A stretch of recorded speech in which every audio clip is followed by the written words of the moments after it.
नौसी नौसे नौसी नौसे नौसी नौसे नौसी नौसे नौसी नौसी। क्या हो गया पागल हो, आग लगी हुई है इधर। अरे नौसी, आप खुद को समझती का हो? अरे कहाँ समझती हो खुद को? माहिरा खान, नहीं आयजा खान, नहीं, फिरोज खान। अरे वो लड़का है। क्या बकवास कर रहे हो दोनों?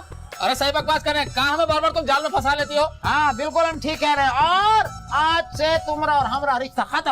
ओए कौन सा रिश्ता? और ये मैं तुम लोग को जाल में फंसाती हूँ, तुम लोग खुद मेरे पीछे पड़े हुए हो। अरे बस वो मासी की बात है, हम सिर्फ बुसरा के हैं। ये नहीं, हम बुसरा के हैं और उसी के रहो कर रहेंगे। एक मिनट, ये बुशरा कौन है और ये यहाँ कहाँ से आ गई? अरे गेट से आइए। अरे वो सामने वाली बुसरा जो है ना, वो हमसे शादी करने के लिए नीचे आई हुई है। जी नहीं, हमसे शादी करेगी और आप जरूर आइएगा चिकन वाली बिरयानी खाने। बकवास मत करो, तुम लोगों से कोई शादी के लिए हाँ कर देना, पागल होगी पागल की। हाँ सही कह रही हो, पागल हो गया। अभी थोड़ी देर पहले तुमने हमसे शादी करने के लिए हाँ बोली, तो तुम क्या राह चलते लोगों को पत्थर मारती हो? एक घूसा मारूंगी ना खींच के। मैं टाइम पास कर रही थी, नौशी के लाइक नहीं हो तुम लोग। अरे रहने दो, अभी बेइज्जती हो रही है तो आप ड्रामे कर रही हो, ड्रामे। हाँ, और किसी भी लड़की के लिए बहुत मुश्किल है कि वजीर उसके हाथ से फिसल जाए। और इंशाल्लाह ताला आपको भी अल्हड़ जवान वजीर की तरह खूबसूरत नौजवान मिल ही जाएगा।